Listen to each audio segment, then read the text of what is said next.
Olá pessoal, como vocês estão? Tudo bem? O vídeo de hoje é sobre um dos benefícios mais comuns do INSS, o auxílio doença, que é muito conhecido, mas que também pode gerar dúvidas. Então fica comigo até o final desse vídeo para que você saiba tudo sobre o auxílio doença. Vamos lá?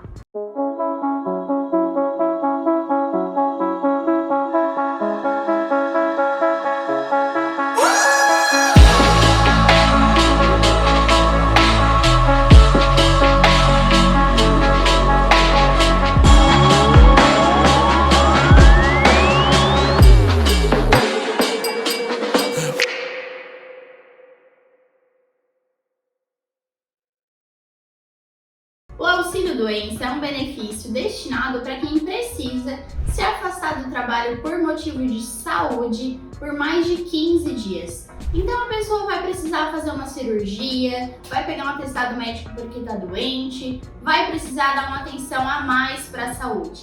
E por que por mais de 15 dias? Porque até o 15º dia, a responsabilidade pelo pagamento de qualquer valor para o empregado é da empresa. Então, se você pegar um atestado médico de 15 dias, não vai ir para o INSS, não é caso de auxílio-doença.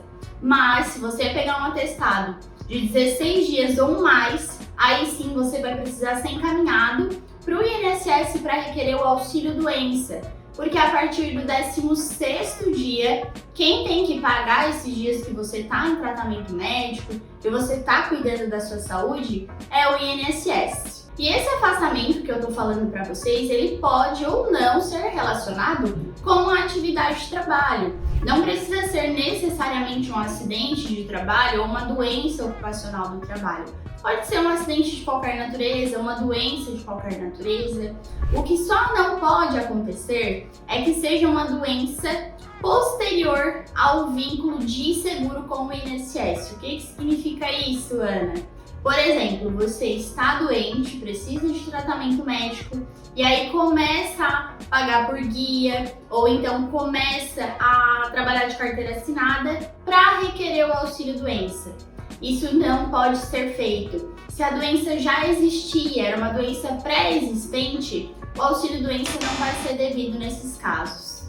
Inclusive, existe um período de carência que tem que ser respeitado.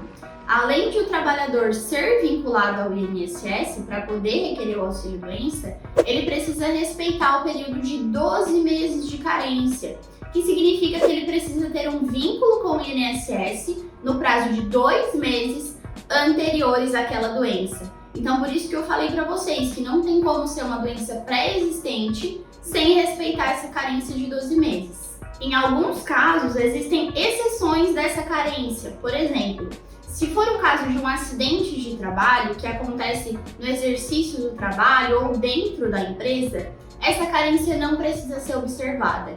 Se você estiver trabalhando há 1 mês, 3 meses, o seu vínculo com o INSS é por menor tempo do que 12 meses, se a sua doença, se o seu afastamento tiver por motivo doença relacionada ao trabalho ou acidente de trabalho, essa carência vai ser dispensada e você terá direito ao auxílio-doença mesmo assim.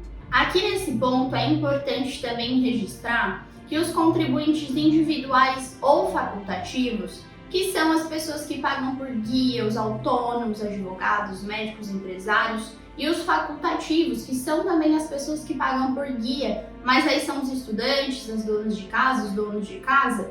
Essas pessoas, elas não têm direito ao auxílio-doença se ele for decorrente de acidente de trabalho ou doença ocupacional. O que significa isso, Ana?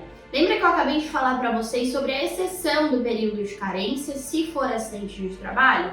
Ok, mas para os contribuintes individuais e facultativos, não tem auxílio-doença se for decorrente de trabalho o motivo do afastamento. Se for uma doença de qualquer outro motivo, um acidente de qualquer natureza, em casa, por exemplo, eles vão ter direito. Mas se for decorrente do trabalho, aí não. Essas pessoas, infelizmente, não vão poder requerer o auxílio-doença.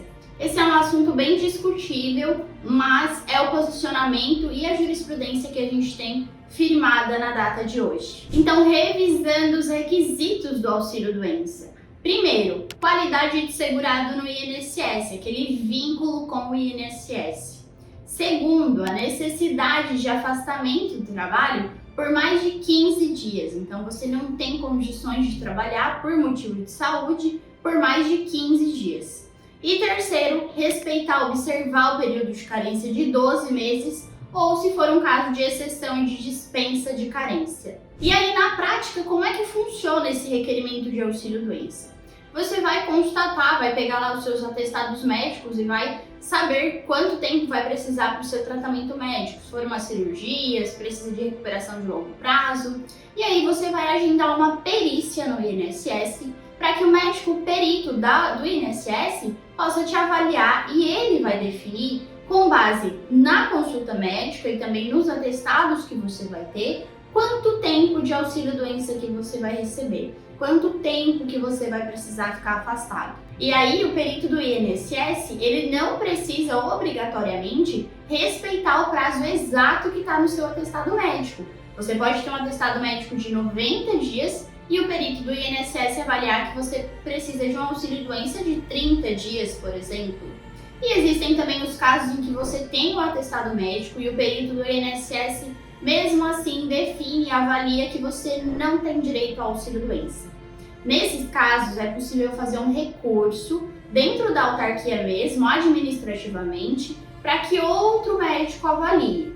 Ou então entrar na justiça com base nos seus atestados médicos, nos seus exames, nos seus laudos, para que reverta esse resultado da perícia médica. Ou seja, por mais que o perito do INSS considere que você não tem direito ao auxílio-doença porque está apto para trabalhar, tem condições de trabalhar, você pode mostrar para um juiz, demonstrar com atestados, exames, que você não tem condições de trabalhar por determinado período e aí solicitar que o juiz defina quanto tempo você tem direito de auxílio-doença e se tem direito do auxílio-doença. E por fim, o valor do auxílio-doença corresponde a 91% da sua média das contribuições desde julho de 1994.